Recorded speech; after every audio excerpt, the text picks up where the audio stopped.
Goeiedag, dumela. O amohetse mo moketeng wa tsa bonono wa Vrystaat. I am Boitumelo Mohutiwa, and in studio we have Karabelo. Welcome. Hi, thank you so much. It's so great to have you here. Thank you. Please tell us about the show that you're going to be doing in the Vrystaat Arts Festival. I hear it's called And the Girls in Their Sunday Dresses.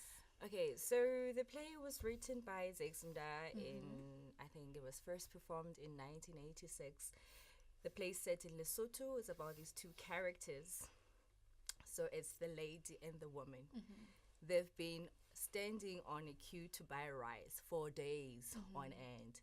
So you find the lady who is a retired prostitute, and you have the woman who works as a flat cleaner in Cape Town. So while they're standing waiting to buy the rice, they share their stories, who they are, the men they've dated, the struggles they've encountered. And basically the story is just about the everyday struggle of any woman, black, white, Indian, any race that you can think of.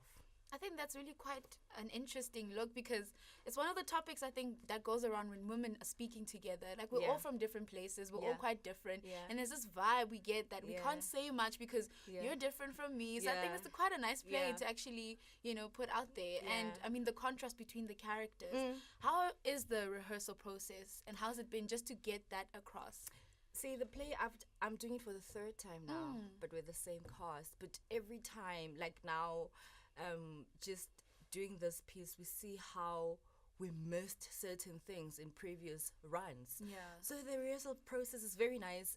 We have two actors that are very professional. They love what they do, and they actually think about their characters.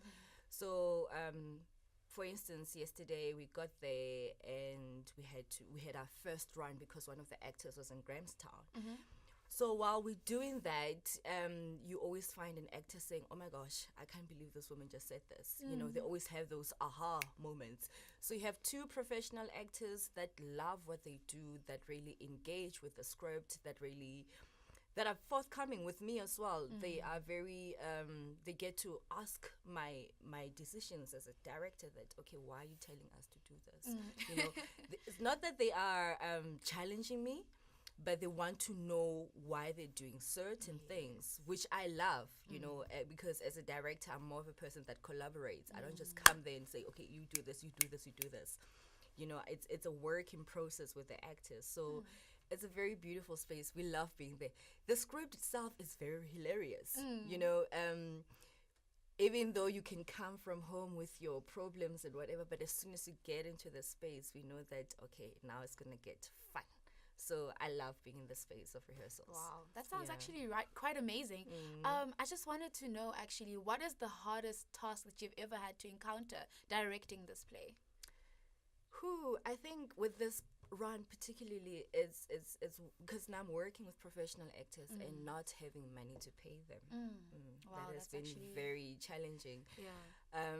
I remember when I saw that actually the Freefiers had accepted my proposal, I spoke to Os Maria, who's one of the lead actors, and I said, who's somebody who's been in the industry way before I could even think of being here. So I have the utmost respect for her, and I know for her it's not something that she does because she's bored or anything like that. This is her job, and I called and I said, Os Maria, here's the story. I'm doing this and I want you to do it, but I don't have any funding. And she said, no, it's okay. So as a director, I know, as an actor, I'm also an actor, so I know the challenges that, okay, you come from the location, you have to come to town to rehearse, there's food, there's transport money, especially when you have kids, because you come back from work and then they're expecting you to put something on the table. So working with this run has been difficult in that sense that I can't really pay the actors. But it's wonderful. Any other thing artistic it's you have those challenges. Like I said, I'm doing it for the third time and I don't want to do what I did previously.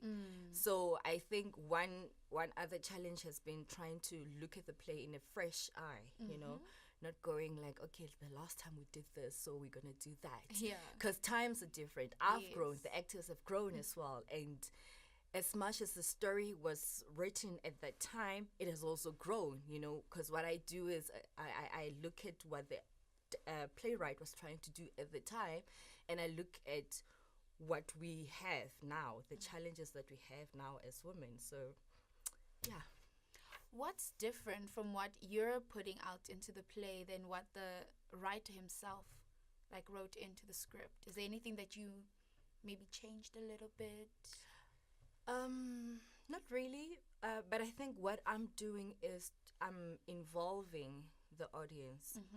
Like I'm saying, you just have 2 actors on stage, but because they are standing in a queue, I've said to the actors, think of the audience as part of the people who are standing with you on the queue.